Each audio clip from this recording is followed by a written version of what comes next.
உடம்ப போட்டு வருத்தி புழிஞ்சு 6 பேக் பண்ண யார் இருக்காங்க? ரொம்ப ஹம்பிளா சொல்றேன். சூர்யாவுக்கு முன்னாடி 6 பேக் பண்ணவங்க தமிழ்நாட்டில் எந்த நடிகர் இருக்கிறான்?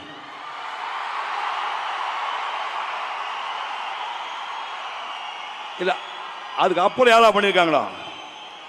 கார்த்தி பண்ணிருக்கானா? சார் 6 பேக்னு ஒன்று இருக்கின்றதே எனக்கு அவரை பார்த்து தான் சார் தெரியும். ஆக்டர்னு பேர் வாங்குவாரு. உங்களை விட நிறைய அவார்டெல்லாம் வாங்குவாரு. உங்களோட நிறைய சம்பாதிப்பான்னு சொன்னான்.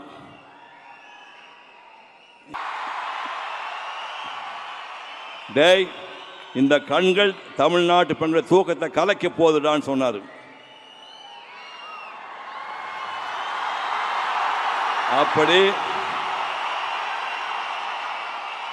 சினிமாவையே கனவு கூட நினைக்காத இந்த பையனை ஒரு நடிகனாக்கிய டாக்டர் மணிரத்னம் அவர்களுக்கும் வசந்த் அவர்களுக்கும் பாதம் தொட்டு நான் நன்றியை தெரிவித்துக் கொள்கிறேன். ப்ரொடியூசரை பார்க்க போறோம். சிவகுமார் சார், நான் சொன்ன அவர் பிடிக்கல போட்டிருக்கு, நீங்க கொஞ்சம் டீச்சரா சொல்லிருக்கீங்க சார். இன்னைக்கு நிறைய பேர் இந்த மேடையில் அவங்களுடைய வாழ்க்கை கதை சொல்லும் பொழுது உங்களுடைய பேர் நிறைய இடத்துல இருந்துச்சு. பிகாஸ் அவங்களுடைய வாழ்க்கையை நீங்க உங்களுடைய சின்ன சின்ன விஷயங்கள் பண்ணி சின்ன சின்ன உதவிகள் செஞ்சு மாத்திருக்கீங்க. That is the kind of wonderful individual you are. Tamil சினிமானுடைய என்றும் என்றென்றும் மார்க்கண்டேயன். உங்களுடைய பலத்த கரகோஷங்களுடன் let's welcome Sivakumar sir on stage.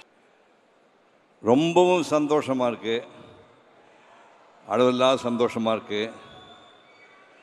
Retro hero Karthik Subbaraj, Santhosh Narayanan இவங்க தயாரிப்பில் உருவான இந்த படம் மாபெரும் வெற்றி பெற வேண்டும் என்று முதல்லையே என்னுடைய வாழ்த்துக்களை தெரிவிச்சுக்கிறேன். சூர்யாவுக்கு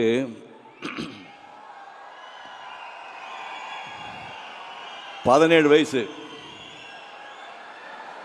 சென்ட் பீட்ஸ் ஸ்கூலில் ஃபைனல் இயர் படிச்சுட்டு இருந்தார். இப்போ வீட்டுக்கு ஒரு ஜோதிடர் வந்தார், சொந்தக்காரர் தான், ஜோதிடர் வந்தார். 2 பசங்க ஜாதகத்தை கொடுங்க அப்படின்னாங்க. சூர்யா கார்த்தி ஜாதகத்தை கொடுத்தான். பார்த்தாரு, பார்த்துட்டு இந்த பையன் கலைத்துறையில் பெரிய ஆள வருவான் அப்படின்னாரு. சூர்யாவா கார்த்தியா அப்படின்னேன். இல்லை சார் பெரிய தம்பி தான் அப்படின்னாரு. காலையிலேருந்து சாயங்காலம் வரைக்கும் 4 வார்த்தை தானே பேசுவான் அந்த பையன், அவன் கலைத்துறையில் வருவான்னு சொல்கிறீங்க.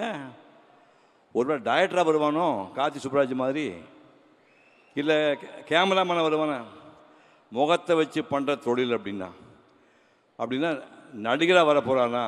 ஆமாம் சார். யோ நீ லூஸாயா அப்படின்னா. அது மட்டும் இல்லை சார், உங்களை விட நல்ல ஆக்டர்னு பேர் வாங்குவார். உங்களை விட நிறைய அவார்டெல்லாம் வாங்குவார். உங்களோட நிறைய சம்பாதிப்பான்னு சொன்னான். இந்த ஆள் ஏதோ மரம் கண்டு போச்சு போறதுக்கு, நீ போங்க சார்ன்ட்டேன். சூர்யா அதை பார்த்துட்டு இருந்துட்டு நான் நடிகனாக போகிறேன்னா ஐயோ ஐயோ, நடிகன் மகன் நடிகனானு தலையெழுத்து எனக்கு, அப்படியே எனக்கு ஆசையே இல்லைன்னு சொல்லி அதுக்கப்புறம் லயோலா காலேஜ் போய் பிகாம் முடித்தார். முடிச்சுட்டு பிஎன்டின்னு ஒரு கம்பெனியில் போய், பிஎன்டி கம்பெனியில் போய் எக்ஸ்போர்ட் கம்பெனியில் வந்து வேலை பார்த்துட்டு இருக்கிறார். வேலை பார்த்துட்டு இருக்கும்போது நாங்கள் வந்து மலேசியாவில் ஒரு கலை நிகழ்ச்சிக்கு போயிருந்தோம். தமிழ்நாட்டுக்கு எல்லா ஹீரோயினும் போயிருந்தோம். டாக்டர் வசந்தும் என் கூட வந்தார். நிகழ்ச்சி முடிஞ்சு வரும்போது, நிகழ்ச்சி ஒரு நாள் முன்னாடியே வசந்த் மெட்ராஸ் போகணுன்னு ஆசைப்பட்டார். மெட்ராஸ் போகும்போது எங்கள் ஃபேமிலி டாக்டர் கூட வந்தவர், அவங்களும் அதே ஃப்ளைட்டில் மெட்ராஸ் வராங்க. சூர்யாவுக்கு ஃபோன் பண்ணி, நம்ம ஃபேமிலி டாக்டர் வராருப்பா, நீ ஏர்போர்ட்டு போய் ரிசீவ் பண்ணி வீட்டில் ட்ராப் பண்ணு சொன்னேன். சூர்யா வந்து ஏர்போர்ட்டுக்கு போயிருக்காரு. டாக்டர் வசந்த் அதே ஃப்ளைட்டில் வராரு. சூர்யா பார்த்தாரு, இந்த பையன் யாருங்க அப்படின்னு முதல்ல பார்க்குறாரு. இந்த பையன் யாருங்கன்னாருங்க. சிவகுமாரோட சன்னா. சரின்னு போயிட்டார். 2 நாள் கழித்து எனக்கு ஃபோன் பண்ணார். சார் உங்கள் பையனுக்கு சினிமாவில் நடிக்க ஆசை இருக்கா சார் அப்படின்னாரு. சத்தியமாக ஆசை கிடையாது, சுத்தமாக ஆசை கிடையாது. அதனால ஒரு டெக்ஸ்டைல் கம்பெனியில் வந்து வேலை பார்த்துட்டு இருக்கிறாருண்ணா. நான் பேசி பார்க்கட்டுமா சார்னாரு. பேசி என்ன பிரயோஜனம், கண்டிப்பாக நடிக்க மாட்டான் அப்படின்னா. இல்லை சார் நான் நேரில் பேசி பார்க்கணும். ஒரு நாள் காலையில் 7 மணிக்கு அவர் கம்பெனி கிளம்புக்கு முன்னாடி வந்தார். 2 பேர்த்த அறிமுகப்படுத்தி வச்சேன். தம்பி உனக்கு சினிமாவில் நடிக்கிறதுக்கு ஆசை இருக்கா? ஐயோ பயமாக இருக்கு சார். என்ன ஏன் பயம்? 25 வருஷமாக உங்கள் அப்பா சினிமா நடிச்சிட்டு இருக்கிறாரு, அவர் உங்கள் வீட்டிலே இருக்காரு, அவர் பார்த்து பயப்படுங்க நீ? இல்லைங்க எனக்கு சினிமா பற்றி ஒன்றும் தெரியாது, எங்களுக்கு எதுவுமே தெரியாத பையன்தான் வேணும் அப்படின்னு விட்டாங்க. 3 நாள் யோசனை பண்ணார். ஒரு அட்டெம்ப்ட் பண்ணி பார்ப்போம், ஒர்க் அவுட் ஆச்சுன்னா பார்ப்போம், இல்லைன்னா பழையபடி கம்பெனிக்கே வந்துடலாம்னு சொன்னார். மேக்கப் டெஸ்ட்டுக்கு Mani Ratnam producer, Vasanth sir director, makeup டெஸ்ட்டுக்கு கூட்டிகிட்டு போகிறாங்க அந்த பையனை. நான் ஃபோன் பண்ணி மணிரத்னகிட்ட பேசினேன். சார் சிவகுமார் பையன்னு நீங்கள் ரொம்ப கற்பனையெல்லாம் பண்ணி எதிர்பார்த்துடாதீங்க, சினிமா பற்றி எதுவுமே அவனுக்கு தெரியாது, அவன் 22 வயசு வரைக்கும் மெட்ராஸ் கூட என் ஷூட்டிங் எதையுமே பார்த்ததில்லை. நல்லா ஞாபகம் வச்சுங்க, மெட்ராஸில் என் ஷூட்டிங் சூர்யா பார்த்ததே கிடையாது. நீங்கள் மேக்கப் டெஸ்ட் பண்ணி பார்த்து ரொம்ப எதிர்பார்த்தேன் சார், உங்கள் பையன் ஏமாற்றிட்டேன் சாரி அப்படின்னு திருப்பி அனுப்பி ரிஜெக்ட் பண்ணிங்கன்னா அவன் லைஃப் வீணாக போய்டு, இப்போவே அனுப்பிடுங்கண்ணே. We have 200% confidence in him, will take care of him அப்படின்னு சொல்லி டெஸ்ட் எடுத்து ஓகே பண்ணிட்டாங்க. நேருக்கு நேர் படம் ரிலீஸ் ஆச்சு. அந்த முதல்ல கேட்டீங்கல்ல அவள் வருவாளா, அவள் வருவாளா பாட்டு, அந்த பாட்டு ஷூட் பண்ணியாச்சு. அந்த படத்தை பார்த்து டைரக்டர் ஒரு வார்த்தை சொன்னார், இந்த க்ளோஸ்அப்பில் இருக்கிற சூர்யா கண்கள் வந்து தமிழ்நாட்டுக்கு பெண்கள் தூக்கத்தை தொலைக்கக்கூடிய கண்கள். டேய் இந்த கண்கள் தமிழ்நாட்டு பெண்கள் தூக்கத்தை கலைக்க போகுதுடான்னு சொன்னார். அப்படி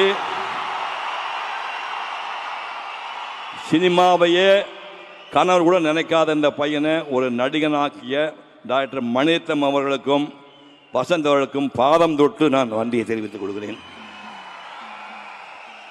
அதுக்கப்புறம் ஒரு 2 படம் சரியாக போகல, ஏன்னா அவருக்கு ஒன்றுமே தெரியாதில்லை. அப்புறம் பாலான்னு ஒரு டைரக்டர் வந்து நந்தான்னு ஒரு படத்தை எடுத்து, டேய் தமிழ்நாட்டில் மிகச்சிறந்த நடிகர் ஒருத்தனை வருவிடான்னு ப்ரூவ் பண்ணார். அந்த பாலாவுக்கு இப்போது நான் நன்றி தெரிவிக்கிறேன்.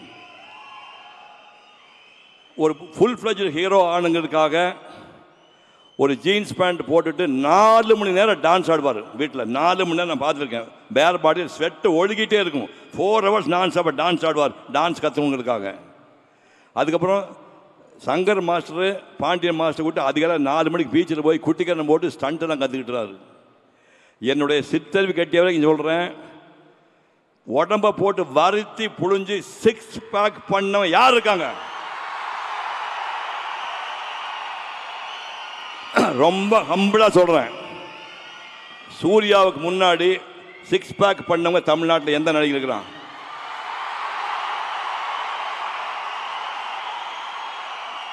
இல்ல அதுக்கு அப்புறம் யாரா பண்ணியிருக்காங்களா? கார்த்தி பண்ணியிருக்கானா சார்? 6 பேக்னு ஒன்று இருக்கின்றதே எனக்கு அவரை பார்த்து தான் சார் தெரியும். பட் அந்த மாதிரி உடம்பை போட்டு வளர்த்துறது தப்புன்னு அதுக்கப்புறம் இவர் எச்சரிக்கை பண்ணார். இந்த மாதிரியெல்லாம் பண்ணி இப்போ 28 வருஷம் ஆகுது. இவர் ஒரு மகத்தான் நடிகனாக உருவாக்கி அத்தனை டைரக்டர்களுக்கும், கார்த்தி சுப்ராஜ் உட்பட அத்தனை தயாரிப்பாளர்களுக்கும் மனப்பூர்வமான நன்றியை தெரிவிக்கின்றேன். இந்த ரெட் ரோஸ் படம் மாபெரும் வெற்றி பெற உங்கள் பேராதரவு வேண்டும் என்று கேட்டு விடைபெறுகின்றேன். நன்றி, வணக்கம்.